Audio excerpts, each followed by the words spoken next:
Welcome to Jersey Reads the Classics, an audiobook podcast delving into the finest works of our literary masters. Unfortunately, it's read by this woman. What the hell? Who cares? Let's go on an adventure. Hello, and welcome back to Jersey Reads the Classics with me, your host, Rosie D. Candia. Well, let's get back and delve into our story, Peter Pan. And now we're reading Chapter 10, The Happy Home. One important result of the brush on the lagoon was that it made the Redskins their friends. Peter had saved Tiger Lily from a dreadful fate, and now there was nothing she and her braves would not do for him. All night they sat above, keeping watch over the home under the ground and awaiting the big attack by the pirates, which obviously could not be much longer delayed. Even by day they hung about, smoking the pipe of peace and looking almost as if they wanted tidbits to eat. I like that, they're smoking the pipe of peace, and I don't get this tidbits. I mean, I guess he doesn't mean the tit, but tidbits. Is that where tit came from? Because it's just like a little bit of a titty? I don't know. Itty bitty titties? Anyway, they called Peter the Great White Father, prostrating themselves before him. And he liked this tremendously, so that it was not really good for him. The Great White Father, he would say to them in a very lordly manner as they groveled at his feet, is glad to see the Pickaninny warriors protecting his wigwam from the pirates. Me, Tiger Lily, that lovely creature would reply. Peter Pan save me, his very nice friend. Me no let pirates hurt him. Are you kidding me? Get over it, Tiger Lily. She's hot for him. Of course she's hot for Peter Pan. Everybody's hot for Peter Pan. Tinkerbell, Wendy, the mermaids. Definitely the mermaids, I think so. And now Tiger Lily. Okay. She was far too pretty to cringe in this way, but Peter thought it his due, and he would answer condescendingly, "It is good. Peter Pan has spoken." Of course, it's always the beautiful girls that bow down to all these guys who don't most of the times deserve it, and then he's all like narcissistic and conceited and stuff, whatever. Always when he said, "Peter Pan has spoken," it meant that they must now shut up, and they accepted it humbly in that spirit. But they were by no means so respectful to the other boys, whom they looked upon as just ordinary braves. They said "how do" to them, and things like that. And what annoyed the boys was that Peter seemed to think this was right. Secretly, Wendy sympathized with them a little, but she was far too loyal a housewife to listen to any complaints against Father. Father knows best, she always said, whatever her private opinion must be. We know she was thinking, screw Peter Pan, I'm doing all this work, and he's getting all the glory, whatever. Her private opinion was that the Redskins should not call her a squaw. We have now reached the evening that was to be known among them as the Night of Nights because of its adventures and their upshot. The day, as if quietly gathering its forces, had been almost uneventful, and now the Redskins in their blankets were at their posts above, while below the children were having their evening meal, all except Peter, who had gone out to get the time. What, is he going to go talk to the crocodile? The way you got the time on the island was to find the crocodile and then stay near him till the clock struck. Yeah, but you don't know what time it is. Is it 10 o'clock? Is it, oh, I guess it strikes. Oh, I forgot. It strikes like 1, 2. Okay, duh. See, look at me learning things. The meal happened to be a make-believe tea, and they sat around the board, guzzling in their greed, and really, what with their chatter and recriminations, the noise, as Wendy said, was positively deafening. I couldn't take that. I am so sensitive to noise. And then if I had 7, 8 kids running around me, screaming, make-believing, and doing all that shit all day, no wonder poor, you know what, Wendy needs her own, timeout. She needs to freaking go meditate. You know what, she should have stayed on the Marooners Rock at this point, you know what I'm saying, and just sat there for the rest of her short life. To be sure, she did not mind noise, but she simply would not have them grabbing things and then excusing themselves by saying that Toodles had pushed their elbow. There was a fixed rule that they must never hit back at meals, but should refer the matter of dispute to Wendy by raising the right arm politely and saying, "I complain of so-and-so." But what usually happened was that they forgot to do this, or did it too much. Silence, cried Wendy. For the 20th time she had told them that they were not all to speak at once. Is your mug empty, Slightly, darling? Not quite empty, Mummy, Slightly said after looking into an imaginary mug. He hasn't even begun to drink his milk, Nibs interposed. This was telling, and Slightly seized his chance. I complain of Nibs, he cried promptly. John, however, had held up his hand first. Well, John, may I sit in Peter's chair, as he is not here? Sit in Father's chair, John? Wendy was scandalized. Certainly not. Wendy gets scandalized a lot. Do you notice that? She's kind of like, poor Wendy. She's the only girl amongst this brood of boys, and Tinkerbell is not an ally, and we definitely know that frickin' the mermaids aren't. And I'm sure Tiger Lily's not an ally either, because everybody wants a piece of Peter, so you know these chicks ain't sticking together. It's like, you know, a competition. Oh, they should call this The Bachelor, and Peter would be the Bachelor, and like Wendy, Tinkerbell, the mermaids, and Tiger Lily would be the contestants. That's a good idea, isn't that? We can have our own fantasy The Bachelor. He's not really our father, John answered. He didn't even know how a father does till I showed him. This was grumbling. We complain of John, cried the twins. Toodles held up his hand. He was so much the humblest of them. Indeed, he was the only humble one, that Wendy was specially gentle with him. I don't suppose, Toodles said indifferently, that I could be father. No, Toodles. Once Toodles began, which was not very often, he had a silly way of going on. As I can't be father, he said heavily, I don't suppose, Michael, you would let me be the baby. No, I won't, Michael rapped out. He was already in his basket. As I can't be baby, Toodles said, getting heavier and heavier and heavier. Do you think I could be a twin? No, indeed, replied the twins. It's awfully difficult to be a twin. As I can't be anything important, said Toodles, would any of you like to see me do a trick? No, they all replied. Then at last he stopped. I hadn't really any hope, he said. Poor Toodles. He's like the one that everybody picks on. He's like the misfit. He's like the misfit of the misfits. And this poor kid knows that everything's going to suck balls, but at least he still keeps trying and asks. Because if you don't ask, you're never going to know. There could be a day that everybody says yes. The hateful telling broke out again. Slightly is coughing on the table. The twins began with cheesecakes. Curly is taking both butter and honey. Nibs is speaking with his mouth full. I complain of the twins. I complain of Curly. I complain of Nibs. Oh dear, cried Wendy. I'm sure I sometimes think that spinsters are to be envied. Here we go again. She's only 12 years old. She hasn't even lived her life, and already she still wants to be a spinster. She has mentioned that, 2 times already? Is this the 3rd? They say there's no 2 without a 3. She told them to clear away and sat down to her work basket. A heavy load of stockings in every knee with a hole in it as usual. Here we go again. Wendy, remonstrated Michael, I'm too big for a cradle. I must have somebody in a cradle, she said almost tartly, and you are the littlest. A cradle is such a nice homely thing to have about a house. While she sewed, they played around her, such a group of happy faces and dancing limbs lit up by that romantic fire. It had become a very familiar scene, this in the home under the ground. But we are looking on it for the last time. Oh, shit. Something's happening. They're looking on it for the last time. What's going to happen? What's going to happen? Are the pirates going to come in? Oh, God. Oh, God. There was a step above, and Wendy, you may be sure, was the first to recognize it. Children, I hear your father step. He likes you to meet him at the door. Above, the redskins crouched before Peter. Watch well, braves. I have spoken.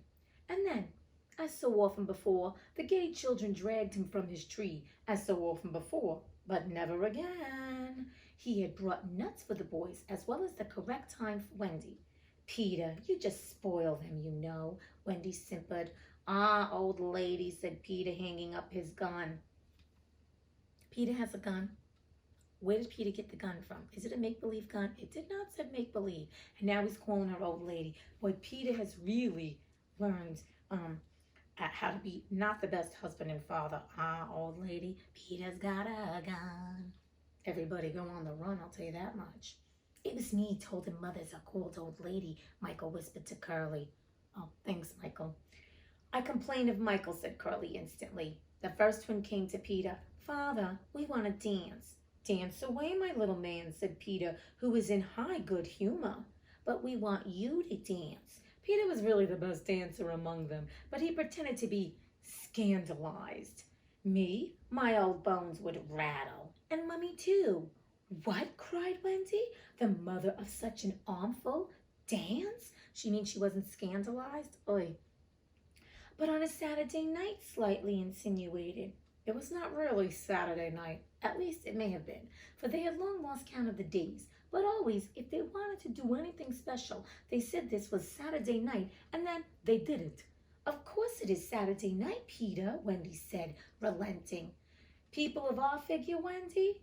But it is only among our own progeny. True, true. So they were told they could dance, but they must put on their nighties first. Ah, old lady, Peter said aside to Wendy, warming himself by the fire and looking down at her. She sat turning a heel. There is nothing more pleasant of an evening for you and me when the day's toil is over than to rest by the fire with the little ones nearby. Peter has become quite accustomed to being the daddy-o here, and it's kind of interesting. I know he likes to play make-believe, but he's really enjoying it. I mean, is this kind of the way they have their foreplay? I know I'm making it sexual. It doesn't need to be, but that's not the point. I just think it's funny. It is sweet, Peter, isn't it? Wendy said, frightfully gratified. Peter, I think Curly has your nose. Michael takes after you. She went to him and put her hand on his shoulder. Dear Peter, she said, with such a large family, of course, I have now passed my best. But you don't want to change me, do you? No, Wendy. She has to change for him. Are you kidding me? She's past the best at 12. I love when kids play make-believe. They really believe this crap. Oy.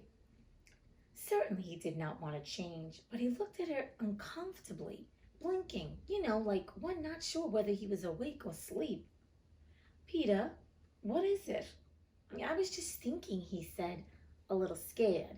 It is only make-believe, isn't it, that I am their father? Oh, yes, Wendy said primly. You see, he continued, apologetically, it would make me seem so old to be their real father. But they are ours, Peter, yours and mine. But not really, Wendy, he asked anxiously. Not if you don't wish it, she replied, and she distinctly heard a sigh of relief. Peter, she asked, trying to speak firmly, what are your exact feelings to me? Those of a devoted son, Wendy. I thought so, she said, and went and sat by herself at the extreme end of the room. You are so queer, he said, frankly puzzled. And Tiger Lily is just the same. There is something she wants to be to me, but she says it is not my mother. No, indeed it is not, Wendy replied with frightful emphasis. Now we know why she was prejudiced against the Redskins. Then what is it? It isn't for a lady to tell. So, we know that Peter Pan is innocent. He's obviously around 12 years old, but he doesn't have that feelings as usually the boys do. But this is so interesting to me that, Wendy's trying to hint to be like, hubba, hubba, I want a piece of you. And he wants no piece of anybody. But it's kind of interesting that, he's forgetting too. And it's, interesting that they're make-believing so much that he's, really involved in this. I don't know. It's very, feels like an Alice in Wonderland moment. Am I shrooming on this story or what? It's kind of wonky. Okay. Very well, Peter said, a little nettled. Perhaps Tinkerbell will tell me. Oh, yes, Tinkerbell will tell you, Wendy retorted scornfully. She is an abandoned little creature.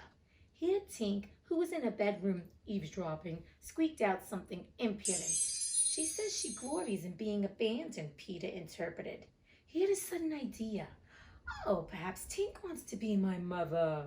You silly ass, cried Tinkerbell in a passion. She had said it so often that Wendy needed no translation. I almost agree with her, Wendy snapped. Fancy Wendy snapping. But she had been much tried, and she little knew what was to happen before the night was out. If she had known, she would not have snapped. None of them knew. Perhaps it was best not to know. Their ignorance gave them one more glad hour, and as it was to be their last hour on the island, let us rejoice that there were 60 glad minutes in it. They sang and danced in their nightgowns, Such a deliciously creepy song it was, in which they pretended to be frightened at their own shadows, little witting that so soon shadows would close in upon them, from whom they would shrink in real fear. So uproariously gay was the dance, and how they buffeted each other on the bed and out of it. It was a pillow fight rather than a dance, and when it was finished, the pillows insisted on one bout more, like partners who know that they may never meet again. Oh my God, this is painting such a grim story. Oh my God, now I don't understand this because we have the natives like protecting the house. So how is this gonna go? There's always gloom and doom just around the corner. It's never a happy moment, even though this chapter is the happy home. Okay. The stories they told before it was time for Wendy's goodnight story. Even slightly tried to tell a story that night, but the beginning was so fearfully dull that it appalled not only the others, but himself, and he said gloomily, "Yes, it is a dull beginning. I say, let us pretend that it is the end." And then at last, they all got into bed for Wendy's story, the story they loved best. The story Peter hated. Usually, when she began to tell this story, he left the room or put his hands over his ears, and possibly, if he had done either of those things, this time they might all still be on the island. But tonight, he remained on his stool, and we shall see what happened. Dun dun dun dun, a non-fear. Oh my God. I'm telling you, this book just keeps giving us, like, once we think that everything is happy-go-lucky, bam, tragedy, a challenge ensues. Oh my God, right? Just kind of like our lives. And we're going to go, that's a good segue right into our little woo-woo. Think about it. Here we go. The kids just had this whole big to-do with the Marooners Rock. We didn't know if Peter was going to survive and all that good stuff. And now we're back to the happy home. Even though they've been there for a while. We still don't even know how long they've been there. They don't even know. But the point is this, they're going along gaily. They're enjoying their daily life. I think Wendy really isn't, but she loves Peter so much, and she just loves pretending and what have you. And she's loving this position she's playing in her life. But sometimes, isn't that what we do in life? We pretend that we're enjoying where we are and living gaily. Wow, we can go deep and philosophical with this. And you know, Peter Pan is pretending to be daddy, and she's pretending to be mother and doing all the housework and what have you. I mean, the kids are really enjoying themselves because they're being in their truth.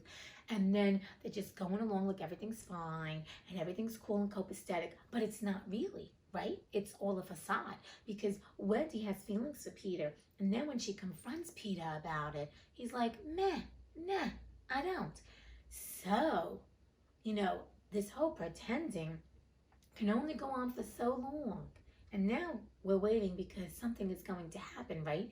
And it's just kind of like our lives. Think about the times in your life where you were just going along gaily or pretending to be happy and all that good stuff. And then crash, boom, bing. Like what's been happening in recent weeks. Something pulls the rug from underneath you.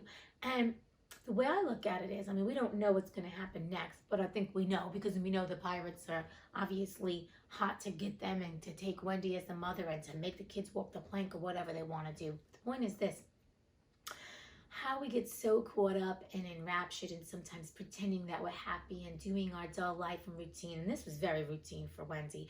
And then sometimes the universe sends something to us or it makes something happen to challenge us, to shake us in our boots, and that we have to kind of rearrange how we live our lives. So think about the times in your life where you were kind of just coasting in life and maybe you thought you were happy or you really just were going through routines and you knew deep down you had to make a change, but you didn't know what it was. But then something happens, which, like I said, what's been going on currently with our situation around the world, or even in the past, you've lost a job. But then when you lost the job and you felt like, oh my God, this pulled the rug underneath from my feet, but then you found a better freaking job and a better opportunity with more money and more happiness. Or a relationship fizzled out, a relationship that you were just coasting with, and when the relationship fizzled out, whether you broke up or the other person broke up, actually the other person broke up with you, you kind of got clarity about the situation, and you just healed yourself and found being single was great, or maybe you met someone new after a time and then you got a better relationship. So what I'd like to encourage you to think about is to think about how sometimes in our daily lives we can get so enraptured and caught up in the routine of life that we're really not addressing the things that are underneath. Like Wendy did address it, and then she couldn't tell him what it was. But in your life, is there something that, is festering in you that you got to do, or that you want to do and you haven't done because you don't have the balls yet, or maybe you just feel like a little too scared? And that's okay. There's no judgment there, because we all want to feel safe and stable. And I think right now, none of us do.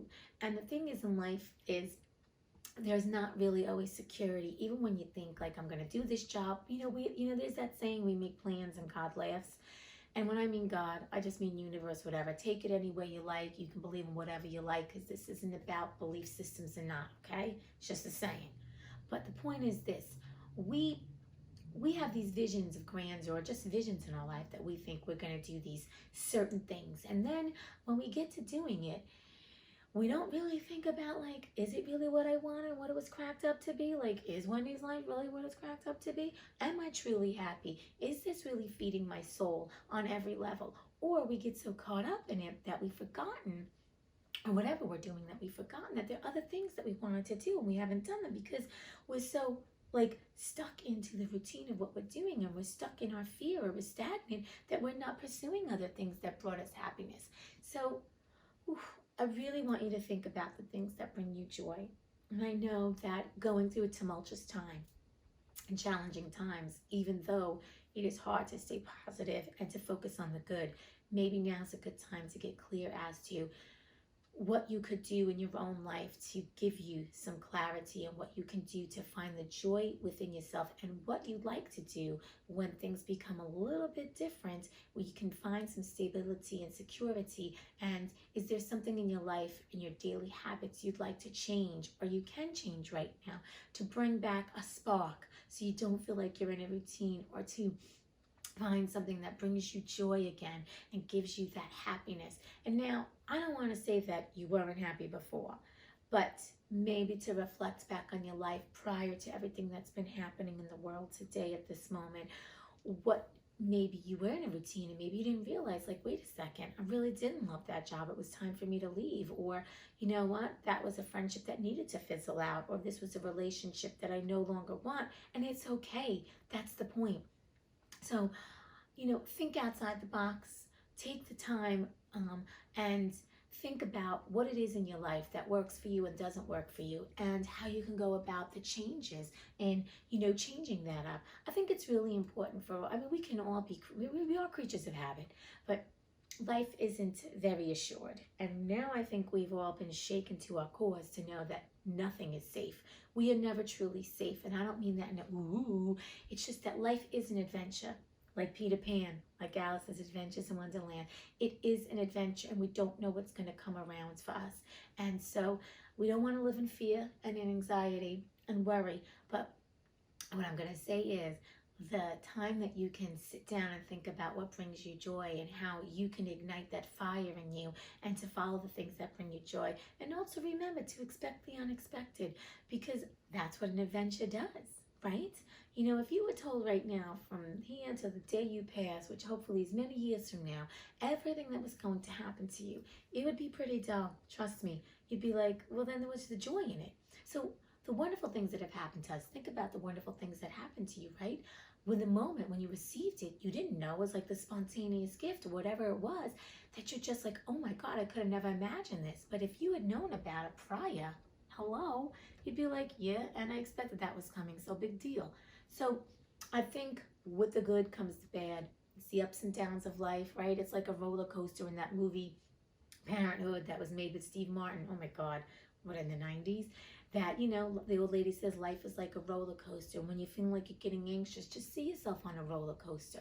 And some days are good and some days are bad, and let's not judge it. And just know that we are here right now to take this adventure on, and we chose to come here and to enjoy this journey, and how you can enjoy the journey. And enjoying the journey is getting clear about the things that you want to do, and maybe taking the parts of your life that you need to change or want to change. And also realizing that when you're in the valley or in the lowest part of your life, I get it. I've been there too, trust me, and still sometimes am. When you're in the lowest part of your life, to then feed yourself with the things that you are grateful for. and to perhaps think about and visualize what you choose your future to look like. And also, just be in the present and be grateful for what is and not what could be. You know, somebody told me that many years ago. Be grateful for what is, accept what is, and not what could be. And that's the truth.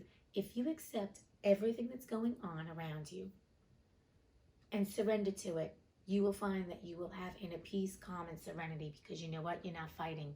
You're not fighting it. You can't change it. There are things that you can't change. You can only change how you react, and you can only change yourself. But you can't change people around you, and you can't change whatever's going to happen to you. But you can change your reaction. So accept what is and not what could be, and then find the gratitude where you are right now and work from there.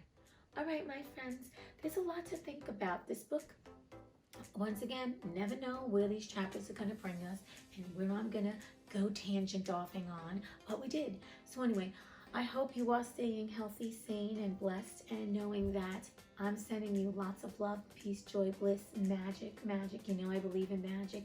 And knowing that you are not alone on the journey and adventure. And usually, most times, actually all the time, the universe, God, whatever you want to call it, is always sending you people, places, things, whatever, to help you along the journey. So, accept what is, not what could be in the gratitude, stay in the flow, surrender, let go, and just work on yourself and know that you already are enough and worthy, and find the things that bring you joy. And that's it. God, that was a long to-do list, right? It's like a laundry list. Anyway, you stay beautiful, and I'll see you in the next episode. Bye. Jazz hands. Spirit fingers.